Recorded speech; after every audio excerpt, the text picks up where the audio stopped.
నువ్వు 10,000లో ఉండు, 1000 కోట్లలో ఉండు, నేను వెతుక్కొని దేవుడు నేను పిక్ చేసుకుంటాను. హల్లెలూయా. నీలో ఉన్నవాడు లోకంలో ఉన్నవాడి కంటే గొప్పవాడు.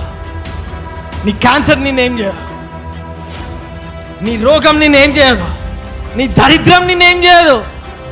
నువ్వు నమ్మినవా? ఈ చిన్న వాక్యం నీ జీవితాన్ని మార్చివేస్తుంది.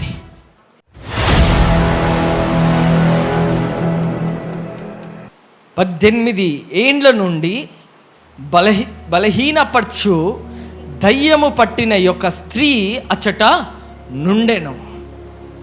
ఆమె నడుము వంగిపోయి ఇంత మాత్రమును చక్కగా నిలవబడలేకుండెను. హల్లెలూయా. అయితే ఇక్కడ ఒక స్త్రీ ఉందంట.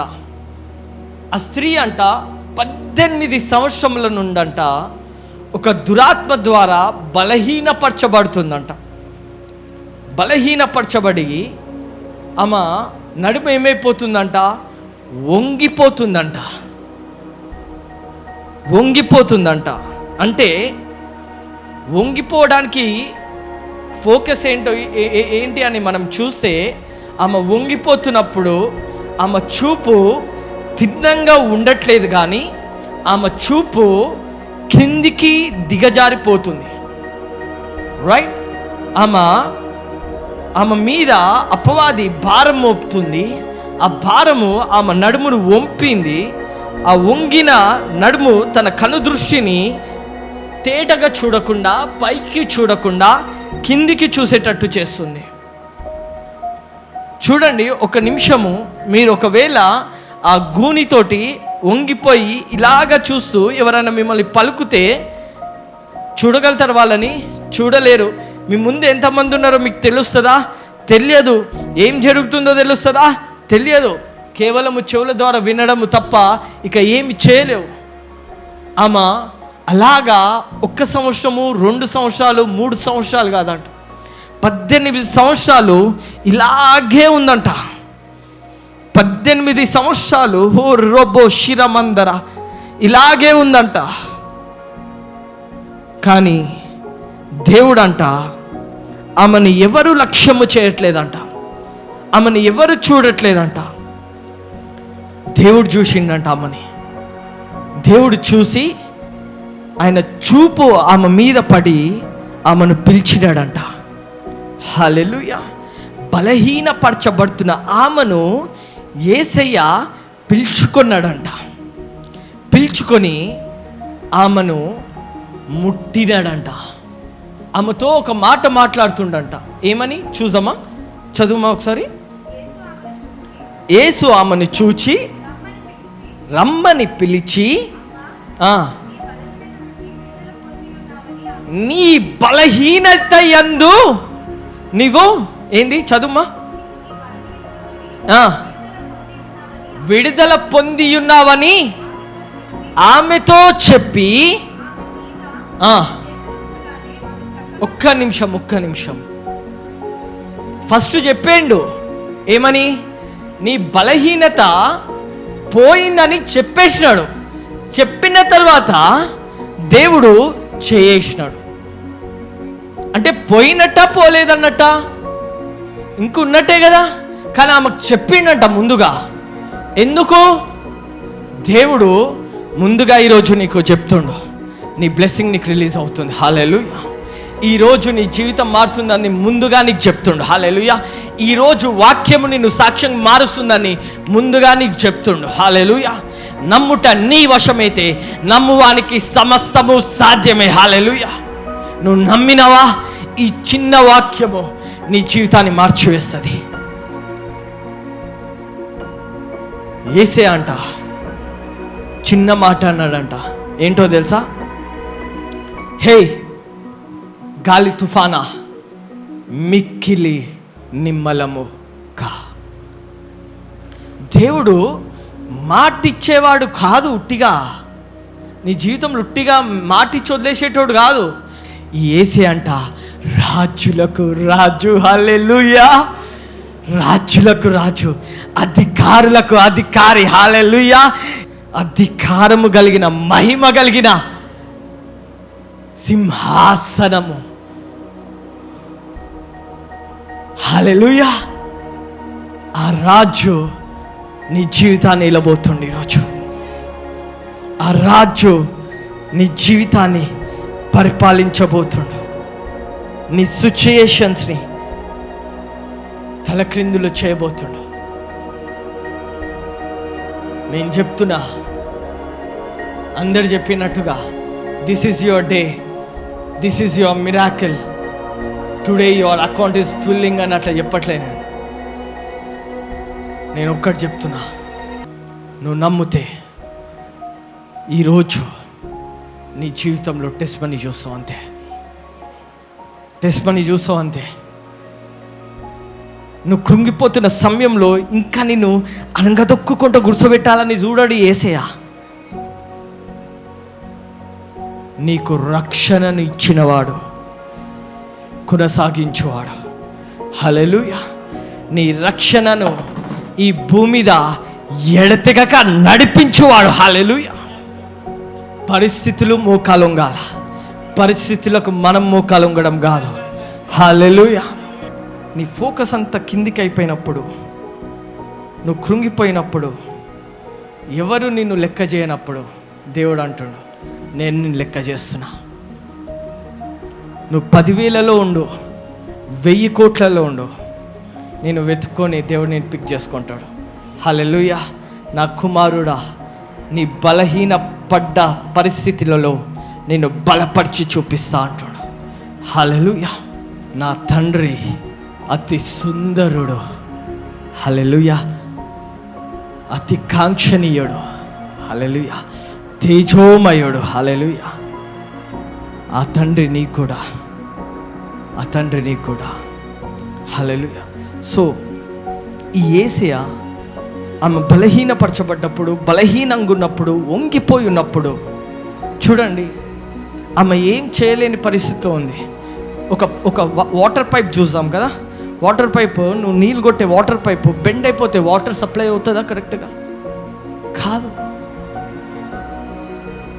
రైట్. ఒక పెన్ను నువ్వు కొద్దిగా బెండ్ చేసి రాసే పని రాస్తుందండి, ఇంకే పడదు కదా. అలాంటిది ఆమె జీవితము జీవంగా ఉన్నట్టుగా కనిపిస్తుంది, జీవము లేని పరిస్థితిలో బలహీనంగా ఉంది. మరి దేవుడు పిలిచినాడు, వచ్చింది. రాగానే ఒక మాట చెప్పినాడు, నువ్వు స్వస్థపరచబడ్డవు. ఇంకా స్వస్థపరచబడలే కానీ చెప్పేసిండు, నీలో ఉన్నవాడు లోకంలో ఉన్నవాడి కంటే గొప్పవాడు. నీ క్యాన్సర్ నిన్నేం చేయదు, నీ రోగం నిన్నేం చేయదు, నీ దరిద్రం నిన్నేం చేయదు,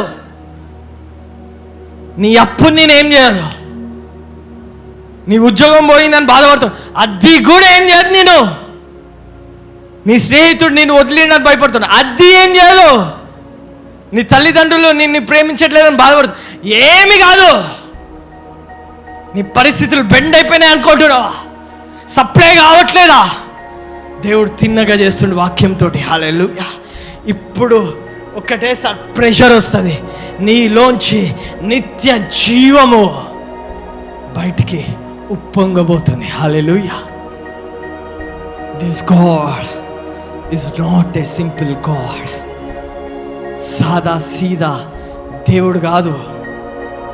ఏదో వచ్చినమా, చర్చికి మొక్కుకున్నామా, కానుక విత్తినమా, హల్లెలూయా అన్నమా, పోయినమా అంటే కుదరదు. ఆయన ఇచ్చిన మాటను పట్టుకున్నవా, కథం, కరెంట్ అంటినట్టే ఇక మండుతూనే ఉంటావు. హల్లెలూయా. లోకాన్ని మండించువాడుగా మారుతావు. హల్లెలూయా.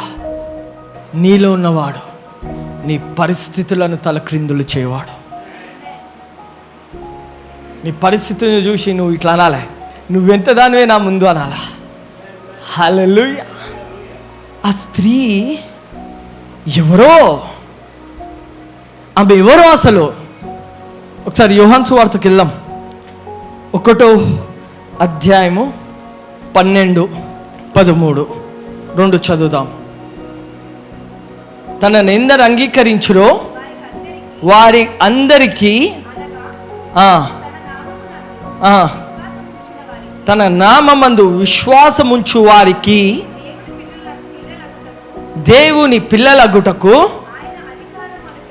ఆయన అధికారము అనుగ్రహించెను. వారు దేవుని వలన పుట్టిన వారే గాని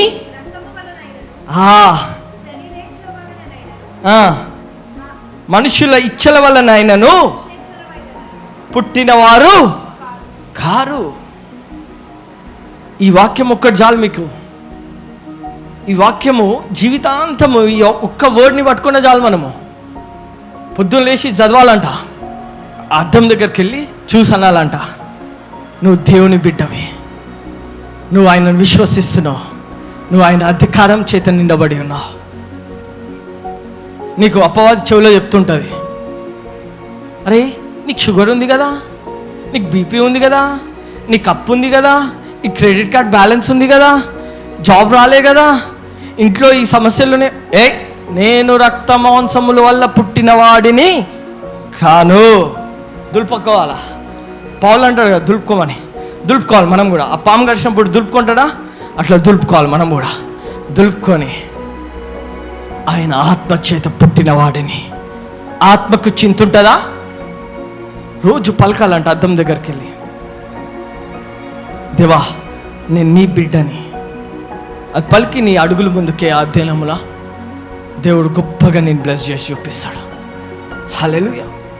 సో మనం ఆయన బిడ్డలమైన మనము ఎవరినో ఆ స్త్రీనే ఆయన అంత గుంపులలో ఆమె వంగిపోయి ఉండొచ్చు కదండి. వంగిపోయి ఉంటే అందరు నుంచొని ఉంటే ఆమె వంగిపోయి ఉంటే కనిపిస్తుందా? కనిపించదు. కానీ నా దేవుని కన్ను దృష్టి ఈ భూమి మీద నువ్వు ఎక్కడున్నా కనుక్కుంటాడండి. తల వెంట్రుకలు ఒకటి తెల్లగా కావాలన్నా నల్లది కావాలన్నా ఆయన అనుమతి లేనిది కాదంట. రాళ్ళన్నా ఆయన అనుమతి లేనిది కాదంట. అంటే నేను ఎంతగా ఆయన కేర్ తీసుకుంటుండు. నిన్ను ఆ స్త్రీ విషయం పక్కకు పెట్టేసి, నిన్ను ఆ స్త్రీ వంగిపోయి ఉంది, అందరు నుంచొని ఉన్నారు. చెప్పిన తర్వాత చేసిండు. వెంటనే ఇమీడియట్లీ షీ గాట్ డెలివర్డ్ అని ఉంటుంది. ఇంగ్లీష్లో డెలివర్డ్ అని ఉంటుంది. అంటే ఆ బంధకంలోంచి విడుదల పొందిందని ఉంటుంది. ఈరోజు దేవుణ్ణి నీకు కావలసిన అద్భుతానికి ముందుగా ఆయన వాక్కును విడుదల చేస్తుండు. వాక్కు విడుదల అవుతుందంటే అద్భుతం జరుగుతుంది నీ జీవితంలో. నువ్వు ఏదైతే గట్టిగా పట్టుకుంటున్నావో ఇంకా గట్టిగా పట్టుకోదాన్ని. ఇలా పట్టుకున్నావా? ఇలా పట్టుకో. ఇప్పుడు దేవుని వైపుకి లేపో. దేవా ఇది నా పరిస్థితిను దేవుడు ఆయన చేతిలోకి తీసుకుంటాడు. అది అద్భుతం నీ చేతిలో పెడతాడు. Surely it will happen in your life.